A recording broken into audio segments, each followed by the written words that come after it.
नमस्कार नमस्कार ल है आज हामी चाहिँ लगभग अब कोटेश्वरबाट अगाडि बालकुमारीबाट अगाडि बढ्यौँ। हाम्रो काठमाडौँमा बनेको पहिलो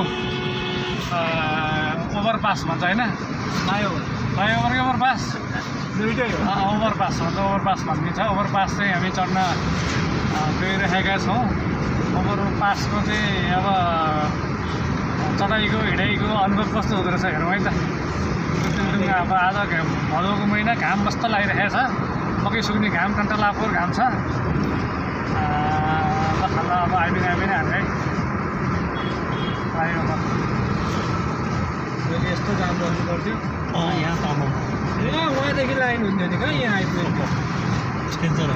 अब के गर्ने, सानो विकास हेर्न पनि हामीले कति जुगौँ समय धेरै कुर्नुपर्ने यस्तै छ हाम्रो चरम। ल हे आयो आयो फ्लाइओभर चढियो। फ्लाइओभर अर्को फ्लाइओभरमा छौँ हामी। हाम्रो स्पिड कति छ, 60भन्दा माथि छ। भइसकेको छ। गोलीबाले उद्घाटन गरे हो कि गोलीबाले गरे हो उद्घाटन गर्न त गर्दैछन् बडाले। ल ल अब राम्रै छ है। ल त्यति भयो नि, गर्को जाम चाहिँ छल्लियो साथी हो।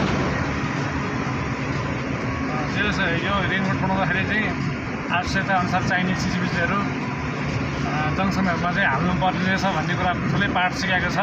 यो निर्माण गर्ने जरुरी बढ्नु पर्थ्यो भन्छु म त अब किन हो, पछि आइसकेपछि दैलो देखेँ भन्छ नि, त्यस्तै पारा देखाएको छु मैले। ल आज हामी फ्लाइओभर ओभरपासबाट आयौँ। ल बाई बाई नमस्कार।